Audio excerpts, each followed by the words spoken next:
Hi guys, it's Aswa again. This time I'm going to review a movie called Girl on a Train. What's significant about this movie? It was based on a famous novel um, written by the same writer that wrote Gone Girl. And while I love Gone Girl, I think it's directed by David Fincher. I think it was so good movie. This movie is not directed by David Fincher, obviously. But it tried to copy a lot of David Fincher style of shooting, cinematography, color, music, and it almost looks like a copy, like a plagiarism. You know what I mean? It's like, you know, that movie Battleship that was directed by, there was Battleship movie. That is a copy of Transformers. You know what I mean? Tried to copy Michael Bay's in style, in terms of cinematography, in terms of sound, in terms of, you know, everything is like a carbon copy of Michael Bay, except it doesn't work.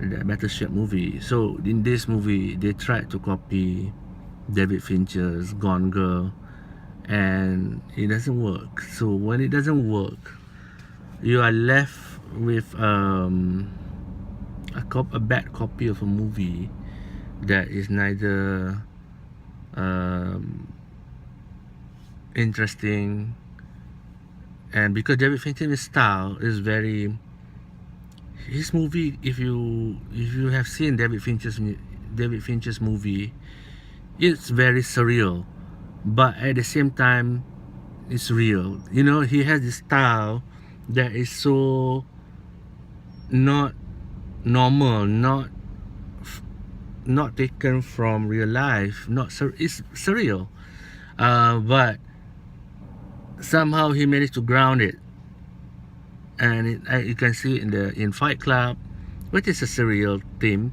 Gone Girls especially is very surreal, but you kind of believe that it's grounded in reality or something like that. It's a skill that he has. So David Fincher does David Fincher movie very well. So this movie tried to do that surrealism kind of thing, and you know, it doesn't, and then try to make it real. It doesn't come off real, it comes off as fake. And I'm not talking about the acting here, I'm talking about the flow, the coloring, the lighting.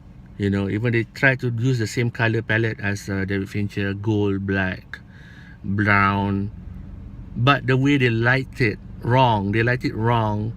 It's the same way that I saw Battleship. Battleship tried to do the same cinematography and color.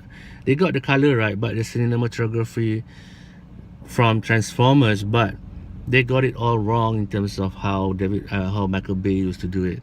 So the same kind of problem here, because it's not Michael Bay, it's not David Fincher, but they try to copy his style, David Fincher's style. It doesn't come off. What comes off is black, gold, dull, and lifeless, and not real. You can't see this anywhere else. So you stop believing in the movie, and yeah, and you know, it comes off as fake when even though if the book is great, don't get me wrong, the book is great, but when you tell it in such a fake way, you lost all the momentum from the book. And I know the book is so long, it's so difficult to condense it, but David Fincher managed to do it in Gone Girl. That's how talented he was. And this time they tried to do it in this weird golden orange, golden, the color that stuck with me throughout the movie is golden, sour, you know, golden touch with blue, you know, kind of like,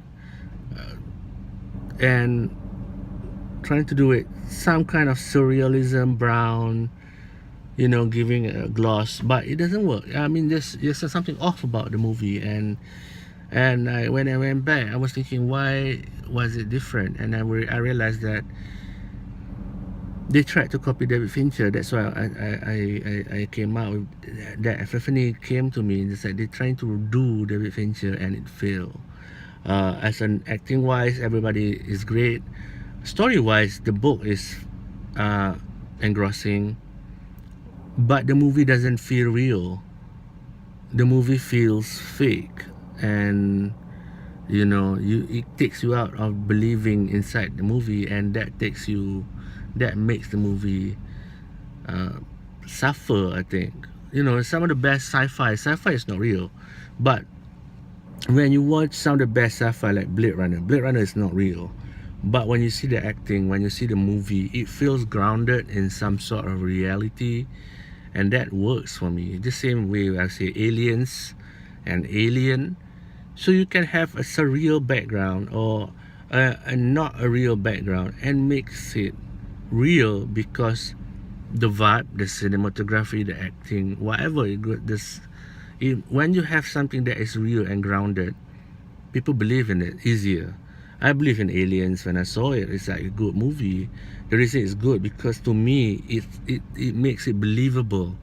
And once the element is taken out of it, like Star Wars, it's fake. If it's not real, but because of the acting, because of how they do the characters, you believe in them. A lot, thousands of millions of people believe in them because they behave in something that is familiar to us, that's human, and it makes it real, even though they are not. They are CGI characters. And just like there's another movie that came out, Jupiter Ascending, which is a lavish sci-fi. The reason it doesn't work because none of the characters behave like real, and it's a very thin line. It's very, if you like humor, if you like the human race, you study human, you just look at people going in and out, life and whatnot, you can identify with something human and something real, and that movie has that.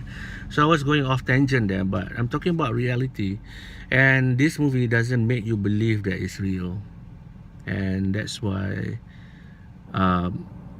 it really failed me, and I really didn't buy it. You know what I mean? Especially, it's different if the movie is trying not to be real, like Wizard of Oz. It's not trying to be real, it's trying to be a fantasy. This movie wants it to be real, but at the same time the visual and whatnot make it so surreal, so it breaks that attempt to make it real. And yeah, just because they try to do a copy of David Fincher. So that's my long-winded review of Girl on the Train. Didn't like it, won't watch it again, not recommending you to buy the Blu-ray. Yeah, that's my review. Thank you guys for watching. I hope you have a good day. Thank you.